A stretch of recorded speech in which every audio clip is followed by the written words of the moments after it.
ኢየሱስ አንድ ሰው በምሳሌ ያመጣ። አንድ ሰው ዕዳ ነበረበት። ወደ 1 ቢሊዮን የተጠጋጋ ምን አለበት? ዕዳ አለበት። ያበደረው ባለ ዕዳ ግን ሲያየው አዘነለትና ምንድነው ያደረገለት? ዕዳህን ምን አድርጌልሃለሁ? ትቼልሃለሁ አለው። ተወው፣ ይቅር አለው። እንደሱ ባልንጀራ ደግሞ እሱም በአቅምቲ ያበድሯል። እሱ ደግሞ ያበደረው 100 ዲናር ይላል። ይሄ 100 ዲናር ደግሞ ስንት መሰላችሁ? 9,775,000። እዛ ምን አለው? እኔ ተውኩልህ እጅግ ብዙ ነው፣ አንተ ደግሞ ያንን ልተው ይገባል አለና ያ የተወለትን ዕዳ ይቅር የተባለውን ዕዳ እንደገና መልሶ ላዩ ላይ ተጫረበት። የኔና የናንተ ይቅር የተባልነው እግዚአብሔር ጸጋ የተተወልን የኃጢአት ዕዳ 977,500,000 ብር አይደለም። የኛ የኃጢአት ዕዳ የዘላለም ሞት የሚያስከፍል እግዚአብሔር ወልድ ከሰማይ ሰማያት ወርዶ ስለኛ ሰው ሆኖ በመስቀል ላይ ዕዳችንን ከፈለልን።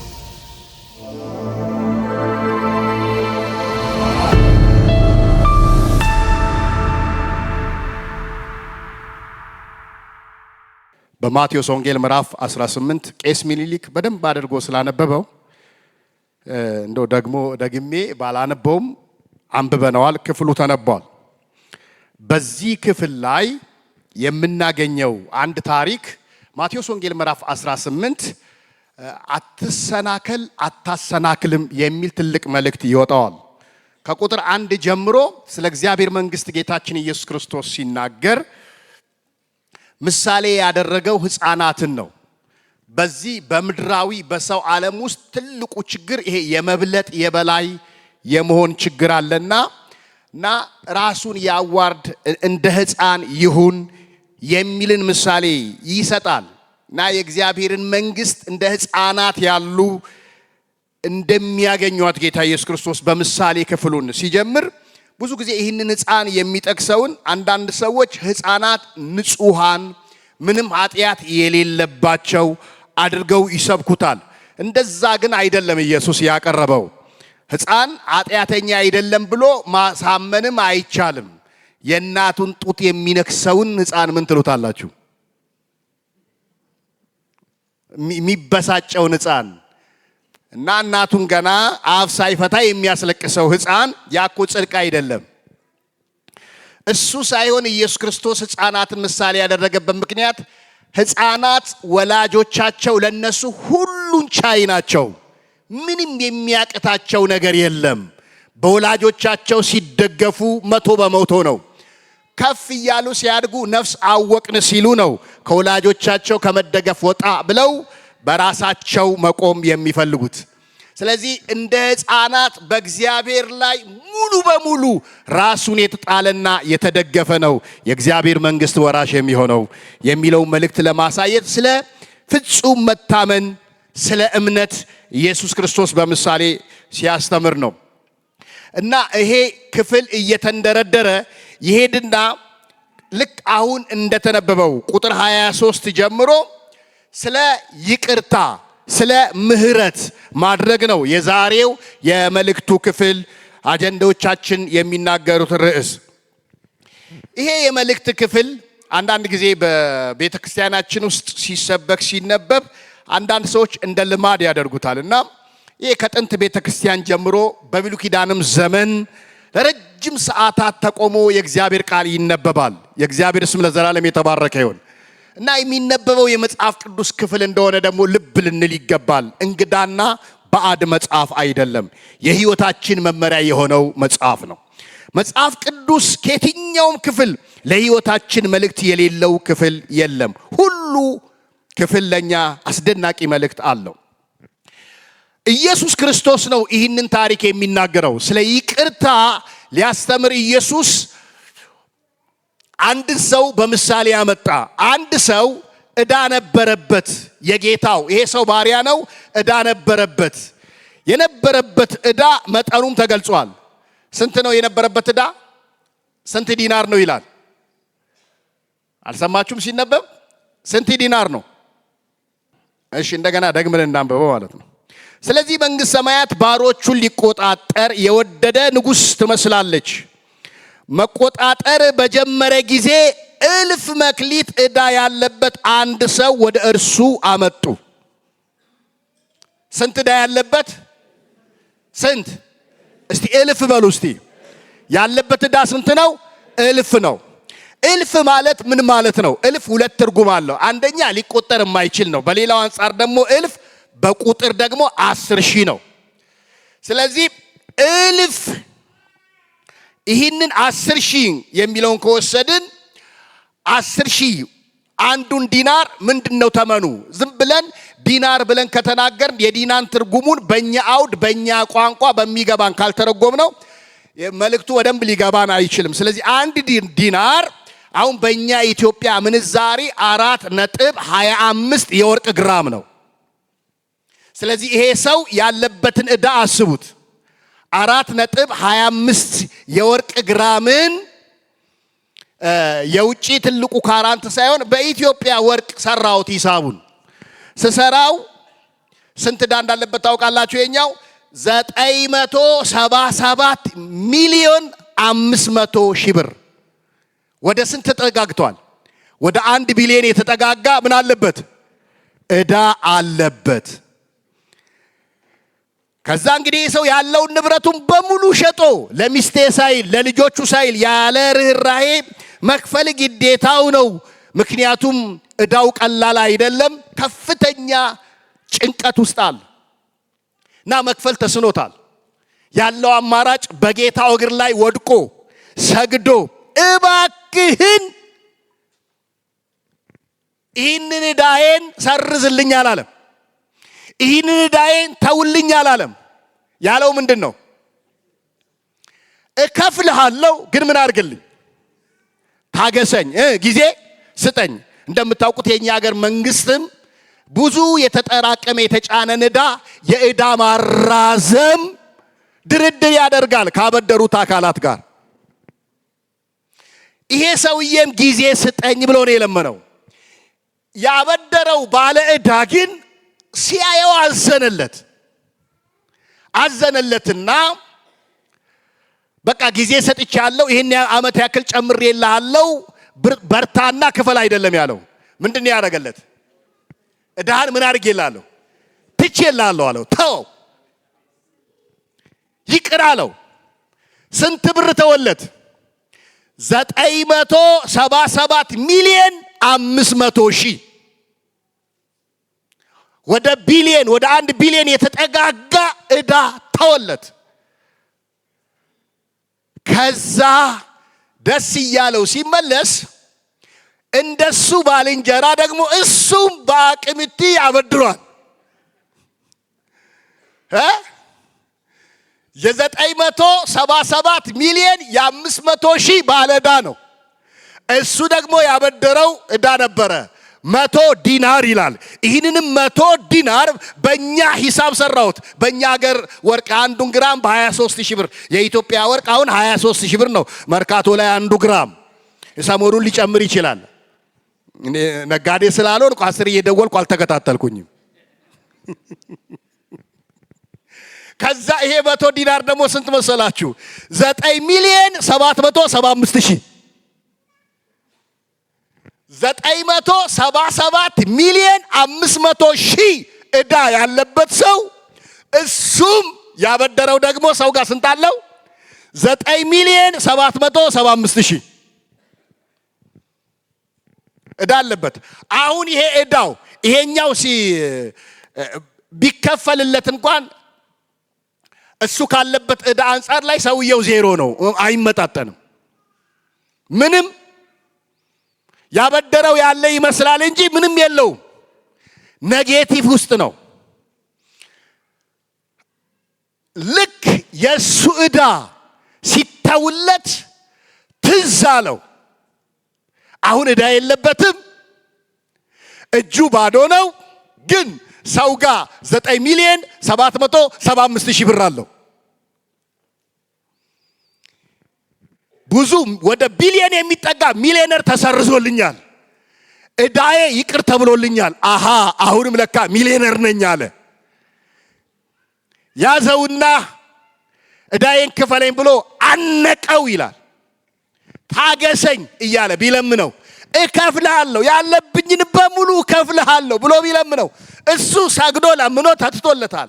እከፍልሃለሁ ብሎ ቢለምነው በፍጹም አለና አሰረው። ካልከፈልካት አለቅህም አለ። 977 ሚሊዮን 500 ሺህ ብር ዕዳ የተተወለት ሰው 10 ሚሊዮን የማይሞላውን ብር 9 ሚሊዮን ብር 775 ሺውን አልተውም ስጠኝ ብሎ አነቀው። አሁን ሁለቱንም የተመለከቱ በመሃል ላይ ታዛቢዎች ነበሩ።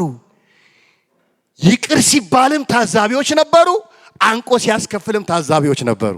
እነዚህ ታዛቢዎች አልቻሉም። ትዝብታቸውን ሄዱና ዕዳውን ለተወለት ለጌታው ተናገሩ። ከዛ ምን አለው?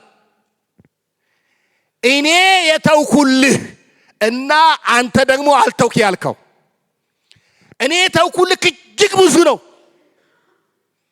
አንተ ደግሞ ያንን ልተው ይገባል አለና ያ የተወለትን ዕዳ ይቅር የተባለውን ዕዳ የተሰረዘው 977 ሚሊዮን 500 ሺህ ብር ዕዳ እንደገና መልሶ ላዩ ላይ ተጫረበት። ምን በመርሳቱ የተተወለትን በመርሳቱ። ኢየሱስ ክርስቶስ ይህንን ታሪክ የሚነግረን ልክ እኛ ኢትዮጵያውያን ተረት ማውራት መስማትም እንደምንወድ የሆነ ትረካ አይደለም የሚነግረን፣ ይህንን ከህይወታችን ጋር እንድናዛምደው ነው። ከዚህ ክፍል ውስጥ በእግዚአብሔር መንግስት ውስጥ ጌታ ሊያስተምረን የፈለገው ስለ ይቅርታ ነው። እዚህ ያለን ወንዶችና ሴቶች፣ የአባቴ ልጆች፣ የደሴ ቅዱሳን፣ የኔና የናንተ ይቅር የተባል ነው በእግዚአብሔር ጸጋ የተተወልን የኃጢአት ዕዳ 977 ሚሊዮን 500 ሺህ ብር አይደለም። ይሄ ገንዘብ ቢኖረን የኃጢአታችን ዕዳ ያወራርደዋል? ቢሊየን ትሪሊየን አይደለም። የኛ የኃጢአት ዕዳ የዘላለም ሞት የሚያስከፍል የኃጢአት ደሞዝ ሞት ነው። ይህም ሞት ደግሞ የዘላለም ሞት ነው። የእግዚአብሔር የጸጋ ስጦታ ግን በልጁ በኢየሱስ የዘላለም ሕይወት ነው። ይህንን ትልቅ ዕዳ ማንም ሊከፍልልን የማይችለውን ዕዳ በስግደት የማይከፈል፣ በጾም የማይከፈል፣ በአማላጅ ብዛት የማይከፈል እግዚአብሔር ወልድ ከሰማይ ሰማያት ወርዶ ስለኛ ሰው ሆኖ በመስቀል ላይ ዕዳችንን ከፈለልን። ሃሌሉያ! ተከፍሎልኛል በሉ እስቲ። ምናችን የተከፈለልን? ዕዳችን የተከፈለልን። ስሙ ለዘላለም የተባረከ ይሁን። ይሄ ዕዳ ቀላል አይደለም።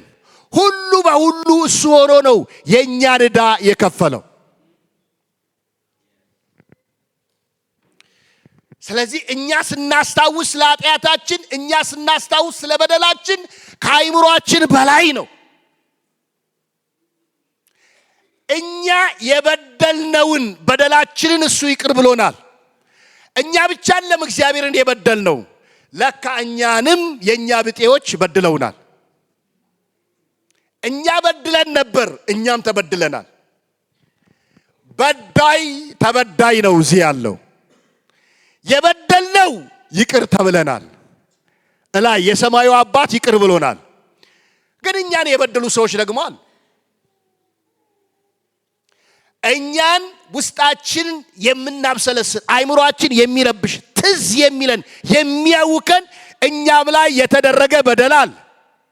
እኛ የበደልነውን ረሳ ነው። የረሳንበት ምክንያት ደግሞ ይቅር አለን፣ ተወልን። ስለዚህ ያንን የበደላችንን ብዛት የተረሳውን፣ የሞተውን፣ የተቀበረውን ተው ነው። ደግሞ እኛን ተበድለናል። እኛን ማህበረሰብ፣ ግለሰብ በተለያየ ምክንያት ተበድለናል። ውስጣችን ቁስላል።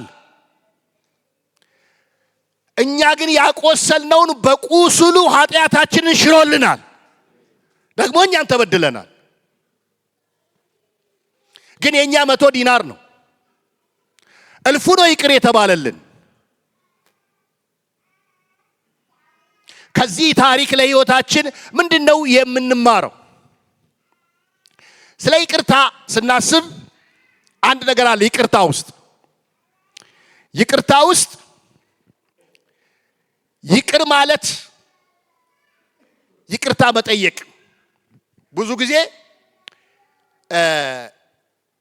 ይቅር ስለማለት ብቻ ነው የምናስበው። ይቅር ስለማለት ብቻ አይደለም፣ ይቅርታም ስለማድረግ። ለምሳሌ በአገራችን ውስጥ ሰዎች ሲጋጩ ሽምግልና አስታራቂ ይገባል። እኔ እንደዚህ ብየዋለሁ፣ ከሽምግልና ደግነቱ ማስማማቱ ብለዋለሁ። በቃ አንተም ተው ብሎ ምን ያደርጋል? ያስማማል። ከሽምግልና ክፋቱ ለሁለቱም አካል ለበዳይም ተበዳይ 50 በ50 መስጠቱ አይደለም? 50 በ50 ቆር የሚሰጠው። ምክንያቱም ለአንዱ 70 ለአንዱ 30 ካደረገ መስማማት አይመጣም።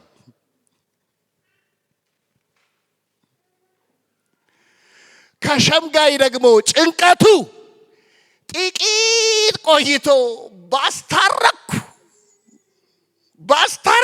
ምን ነው በተውኩት ብሎ መከፋቱ። እኔው አስታርቂያቸው እኔን ይጥመዱኝ፣ ምን ነው እዛው ጠላት ሆነው በቀሩ። አበሩብኝ እኮ እኔ።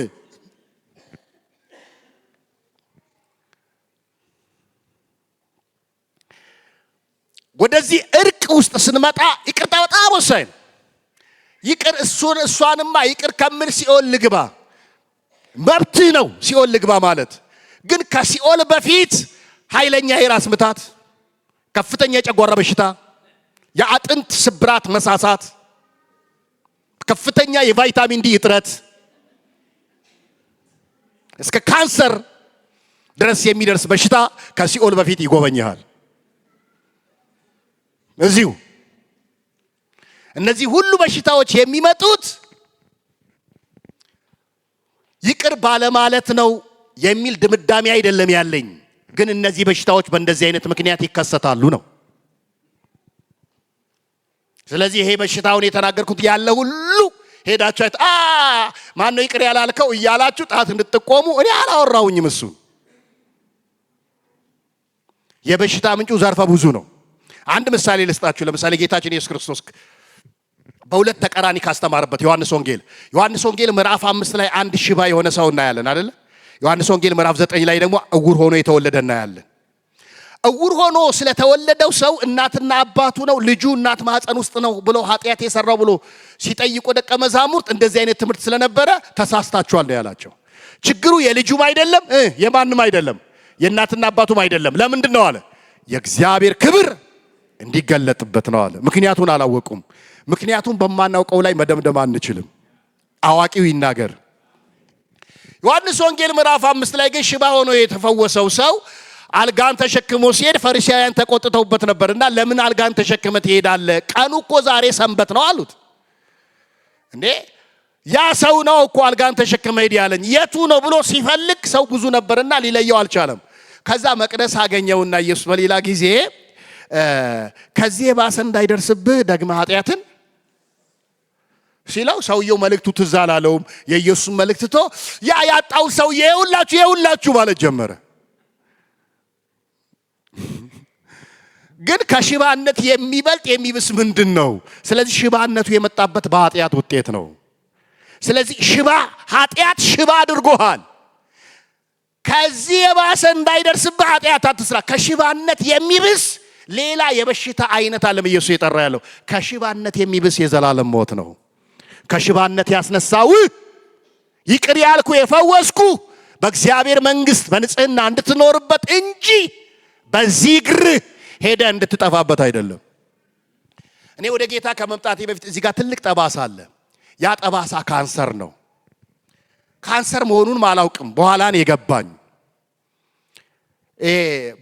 በቲም ለጉብኝት የሚሄዱ ነጮች ከሌላ ሀገር እኔ የተወለድኩበት አካባቢ ሲመጡ በማይገኝ እድል ይህንን እድል ተጠቀሙበት፣ ልጆትን አሳክሙ አባቴንም ተብዬ ነው የሄድኩት። መሳሪያ መመርመሪያም ይዘው የመጡት። ከዛ ፈረንጁ ነቀነቀ። ተስፋ የለውም፣ ይሄ እግሩ መቆረጥ ነው ያለበት፣ ካንሰር ነው። ወደ አዲስ አበባ ተሄዶ አዲስ አበባም ካልተቻለም ውጭ ሄዶ እግሩ መቆረጥ አለበት ብሎ ገና በልጅነቴ ወደ ጌታ ሳልመጣ በህፃንነቴ የ12 ዓመት ምናምን ልጅ እያለ አበሰረ ለቤተሰብ። አባቴ ደግሞ እርምጃው ምንድነው? ይሙት እንጂ እግሩ አይቆረጥም። ለእኔም አልነገረኝም፣ የራሱ ውሳኔ ነው። ከሞትና እግር ከሚቆረጥ የሚል ምርጫም አልተሰጠኝም። በእኔ ላይ የወሰነው እሱ ነው። ግን ጌታ ቸር ነውና ስሙ ለዘላለም ይባረክ። እግሬ አልተቆረጠም፣ አልሞትኩም፣ ዳንኩኝ። ከዛ ጌታ እንደዚህ ያለኝ አንድ ቀን እግርህ እንዳይቆረጥ ያዳንኩ እኔ ነኝ፣ ገና ወደ እኔ ሳትመጣ። ታዲያ ይሄ ጤናማውን እግርህን ይህንን ጤናማውን እግርህን ስፍራ ሳትመርጥ፣ ቦታ ሳትመርጥ፣ ሀገር ሳትመርጥ፣ ከተማ ገጠር ሳትል ሄደ እንድታገለግልበት ነው አለኝ። እኔም ተንበረከኩኝ፣ እጅ ሰጠው። ስሙ ለዘላለም የተባረከ ይሁን። ሃሌሉያ። ቄስ ሚኒሊክ ብዙ ጊዜ ሲያስተዋውቀኝ የተኛ ያሉበት ስፍራ ይተኛል፣ አይኮራም፣ በቃ የተሰጠውን ይበላል እያለ በጣም እኔን ትሁት አድርጎ ያስተዋውቀኛል። ሸራተን የሚያክል ሆቴል አሳርፎኝ ማለት ነው። እና አፋር በነበረበት ጊዜ እዛ ሄደን በዛ ሁኔታ ደግሞ ስላገለገልን ነው። የጌታ ስም ለዘላለም የተባረከ ይሁን። እኔ ግን ቦታ ማልመርጥበት፣ ለሰው ጭንቅ መከራ ማልሆንበት የሆነልኝን አይቼ ነው። ውለታ አረሳም ብዬ ነው። እሱ ከሰማይ መጥቶ እበረት ከተወለደ እኔማ ምንደኝ ኬት ነው ያነሳኝ? ትላንትናዬን አረሳም። ክብሬ እሱ ነው። ያከበረኝን አከብረዋለሁ። ሃሌሉያ። የጌታ ስም ለዘላለም ይባረክ። ወገኖች ወይ ማስተዋል አስፈላጊ ነው። ዮሐንስ ወንጌል ምዕራፍ 5 እና 8 ሚዛናዊ መልእክት እንድንይዝ ያደርጋል። ይህንን ያነሳሁት ያልኳችሁን በተሳሳተ መንገድ እንዳትረዱብኝ ጥንቃቄ ለማድረግ ያክል ነው። ይቅር አለማለት አደጋ አለው። ሰላምን ይረብሻል፣ ያውካል። በሕይወታችሁ ውስጥ አሁን ራሳችሁን አስቡ። ማን የበደላችሁ ሰው አለ? የምትከነከኑበት ምን አለ? 100 ዲናር የሚያከነክናችሁ፣ 977 ሚሊዮን 500 ሺህ የረሳችሁ፣ ቤታችሁን፣ መኪናችሁን፣ ንብረታችሁን በሙሉ የሚያሸጠውን ዕዳ የረሳችሁ፣ የተተወላችሁን በጥቂቱ ዕዳ የምትከነከኑ። ስለዚህ ንጽጽሩን አትርሱት። የተተወልን ብዙ ነው። ይቅር የተባልነውን ስናስብ ይቅር ለማለት አቅም እናገኛለን። ምህረት ለማድረግ አቅም እናገኛለን። ክብር ለኢየሱስ ይሁን። ዛሬ የጌታ እራት ነው። ስጋና ደሙን ልንወስድ ነው። የተቆረሰውን ስጋ፣ የፈሰሰውን ደም። ይህንን ስናደርግ አሁን የጌታ እራት ሲባል አንዳንድ ሰዎች ብዙም አይደሉም መሰለኝ፣ 7 ሰዎች ቀስ ብለው ይወጣሉ አይደል? ብዙዎቹ እዚህ ይሆናሉ። እናንተ 7 ሰዎች አትውጡ። እሺ፣ የእናንተ ቅድስና ለማምለክ በቂ ነው፣ ለመዘመር በቂ ነው። ለጌታ እራት ግን አይመጥንም። ቆራቢ አባል ከሆናችሁ በኋላ አንዳንዱ እንደውም አይመጣም። ዛሬ ጌታ እራት ነው ሲወጣ ቄሶቹም አገልጋዮቹም ምን ሆኖ ነው ብሎ ከሚረበሹና ከሚጠረጥሩኝ ብሎ ቤቱ የተቀመጠ አለ። ለካ የጌታ እራት ነው። አልሄድም። እሱ አይደለም የሚያዋጣው። ጌታ አሁን ቢመጣስ? አሁኑኑ እኔ ስብከቴን ሳልጨርስ ይቅር ማለቱ ነው የሚጠቅመው። ምህረት ማድረጉ ነው የሚጠቅመው። ጨርሼ የሚቀጥለው ወር አይደለም፣ ነገ ያንተ አይደለም። አሁን ይቅር ማለት፣ አሁን ምህረት ማድረግ። ልባችን የሚከብድበት ነገር ሁሉ በኢየሱስ ክርስቶስ ደም የተነሳ ይሁን። በኢየሱስ ስም ይነሳ። ይቅር በሉ። ይቅርታ ማድረግ በሕይወታችን ውስጥ ትልቅ ፈውስ ነው የሚያመጣው። ሰውን ከመበደልና ከመጉዳት መበደል ይሻላል። የተበደለ ይቅር ይላል። እሺ፣ ስለ ይቅርታ ስናስብ ማን ይቅር ይበል? ማን ይቅርታ ይጠይቅ? የበደለ ሰው ይቅርታ የሚጠይቀው መጽሐፍ ቅዱስ ተበድለ ሂድና ይቅርታ ጠይቅ አይል። ሺህ ሰው በድሎኝ ሺህ ሰው አጥፍቶኝ እኔ ለወንጌል በመዞር እንጂ የበደሉኝ ሰዎች በሙሉ በር በማንኳኳት ጊዜን የማጠፋበት ጊዜ የለኝም። ግን መተው ይቅርታ ሲጠይቁኝ ድረስ አልጠብቅም። ይቅርታ ሳይጠይቁኝ ይቅር ብያቸዋለሁ። አሁንም ሳላውቃችሁ እኔ ሳልሰማ ከጀርባይ የበደላችሁኝ ካላችሁ ጌታ ይቅር ይበላችሁ። እንደዚህ ነው ስጸልዩ ጊዜ እኔ ሳላውቅ የበደላችሁኝ እኔ ሳላውቅ ስሜን ያጠፋችሁ ስንሰማ አይደለ የሚያመንኛ ካልሰማን እኮ አያመንም። እግዚአብሔር ይቅር ይበላችሁ ብዬ ጸሎቴን እጀምራለሁ። ይቅር ለማለት ይቅርታ መጠየቅን አልጠብቅም። መጥቶ ይቅርታ ሲለኝ ይቅር ብያለሁ እለዋለሁ። ከዚህ በፊቱ ነው ይቅር ያልኩትን የምነግረው ማለት ነው። አረ እኔ ይቅር ብያለሁ ስለው በቃ ከልብ አሁን ይቅር በለኝ። እሺ ደስ እንዲልክ ለአእምሮ እግዚአብሔር ይቅር ይበልህ እለዋለሁ። መጀመሪያ ይቅር እንዳልኩት እነግረዋለሁ። ይቅር በማይል ህይወት ይቅርታን አልሰብካችሁም። እግዚአብሔር አምላክ እስቲ እጆቻችሁ ዘርጉ። እስቲ የበደላችሁኝ ይበሉ። እስቲ ያሳዘናችሁኝ፣ የጎዳኸኝ፣ ያቆሰልከኝ፣ ያበሳጨኝ፣ ያሳረርከኝ አንተ ወንድሜ በኢየሱስ ስም ይቅር ብያለሁ። አንቺንም የጎዳሽኝ ስሜን ያጠፋሽ በኢየሱስ ስም ይቅር ብዬሻለሁ። አዎ ይቅር ማለትሽ ቆንጆ ነው። አንቺ ደግሞ ያሳረርሻትን ሂጂና ይቅርታ ጠይቂ። አንቺ የበደልሽውን አንተ የበደልከውን ደግሞ ሂድና ይቅርታ በእንደዚህ ጉዳይ ላይ ምን አድርጌያለሁ? በድያለሁ። ምን አድርግልኝ? ይቅር በለኝ። ይቅርታ ለማለት የበደልን ሰው እኛ ጋር መምጣት አያስፈልግም። ይቅርታ ሳይጠይቀን ይቅር እንላለን። የበደልነውን ግን ተናዘን ጥፋቱ የኔ ነው፣ ሳይገባኝ ነው፣ ተታልዬ ነው፣ ሆን ብለንም ከሆነ ሆን ብዬ ነው ይቅር በለኝ ብለን ይቅርታ እንጠይቃለን። እዚህ ውስጥ ትልቅ ፈውስ አለ። ራሳችሁንም ይቅር በሉ። አንዳንዱ ሰው ራሱን እኔ የማረባ እኔ እድለቢስ፣ አንዳንዱማ እንዴ ነው የ40 ቀን እድሌ ይላል።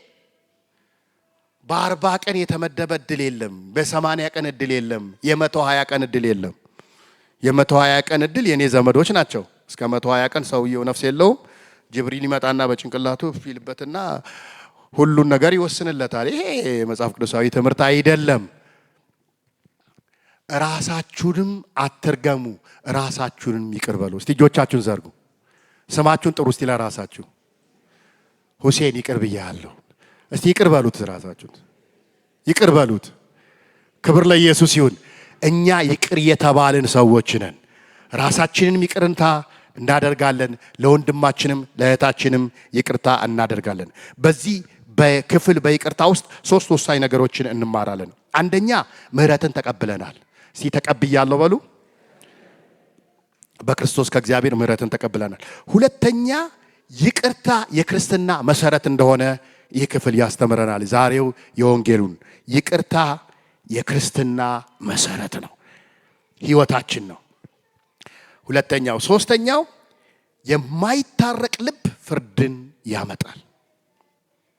ምህረት የማያደርግ ልብ፣ እርቅ የማያውቅ ልብ፣ እርቅን የማይለማመድ ልብ በራሱ ላይ ፍርድን ያመጣል።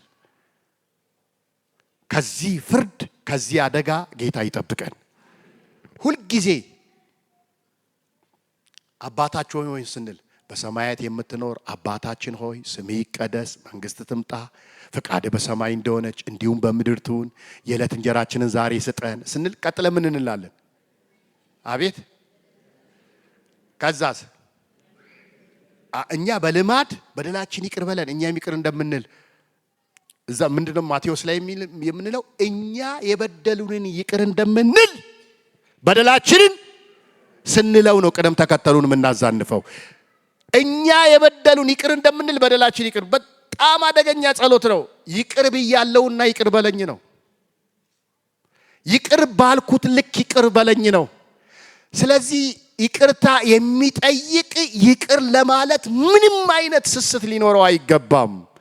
እኛ ላይ ከሚፈጠረው በደል ጥፋት በላይ እኛ በእግዚአብሔር ላይ የምናጠፋው በደል ጥፋት ስለሚበልጥ ይቅርታ ማድረግ ጤናን ይሰጣል፣ ሕይወትን ያለመልማል፣ ጸጋን ያበዛል፣ ሰላምን ይሰጣል። እግዚአብሔር አምላክ በይቅርታ ይባርከን። ሁለት እጆቻችን አንስተን እንጸልያለን።